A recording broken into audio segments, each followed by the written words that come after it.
شروع اللہ کا نام لے کر جو بڑا مہربان نہایت رحم والا ہے۔ السلام علیکم سامعین محترم، امید ہے آپ سب لوگ خیر و عافیت سے ہوں گے۔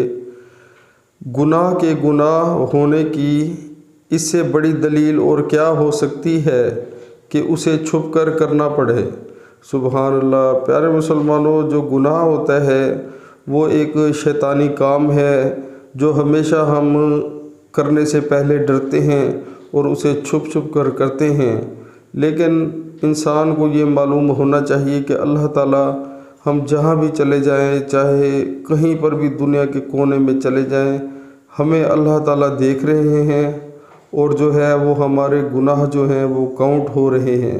پیارے مسلمانوں، اللہ تعالیٰ ہر حال میں ہمیں دیکھتا ہے، اور انسان جو شیطان کے کہنے پر آ کر اور گناہ کرتا ہے تو وہ ڈرتا ہے، چھپتا ہے کہ کہیں مجھ پہ کوئی الزام نہ لگ جائے یا مجھ پہ یعنی کہ جو ہے تہمت نہ لگ جائے، لیکن وہ دنیا کی جو نظروں سے تو بہت ڈرتا ہے، لیکن اللہ کی نظر سے نہیں ڈرتا۔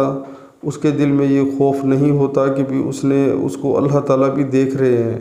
تو پیارے مسلمانوں، اللہ تعالیٰ ہم تمام مسلمانوں کو نماز 5 وقت باجماعت پڑھنے کی توفیق عطا فرمائے، اور اپنے دل میں اللہ کا خوف جو ہے وہ رکھنے کی توفیق عطا فرمائے۔ پیارے مسلمانوں، دنیا کی زندگی عارضی ہے اور آخرت کی زندگی ہمیشہ رہنے والی ہے، تو ہمیں جو ہے زیادہ فکر اپنی آخرت کی زندگی کی کرنی چاہیے، کیونکہ ہم نے اس دنیا میں مر جانا ہے۔ ہمارا مال، ہماری دولت، ہماری شان و شوکت ساری جو ہے وہ مٹی میں مل جانی ہے، تو ہمارے اعمال ہی روز قیامت والے دن کام آئیں گے۔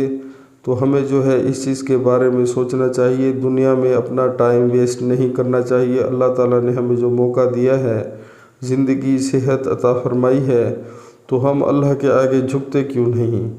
تو خدا را اس چیز کا خیال کرے، جیسے ہی اذان کا ٹائم ہو دنیا کے سارے کام چھوڑ کر اللہ کے حضور جھک جائیں۔ اسی میں ہماری صلاح ہے اور اسی میں ہماری فلاح ہے۔ عمل کریں، بہت فائدہ ہوگا۔ السلام علیکم۔